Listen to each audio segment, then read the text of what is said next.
دیکھیے اب مسلم مہیلائیں مسجد تو جا نہیں سکتی اور مزار ہم جا نہیں سکتے کیونکہ قرآن نے منع کیا ہے مزار پرستی، تو مندر کیوں نہ آؤں میں، کیوں نہ؟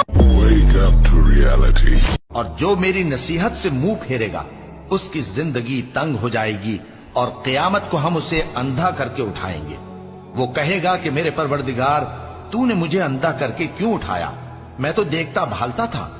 اللہ فرمائے گا کہ ایسا ہی چاہیے تھا، تیرے پاس ہماری آیتیں آئیں تو تو نے ان کو بھلا دیا، اسی طرح آج ہم تجھ کو بھلا دیں گے۔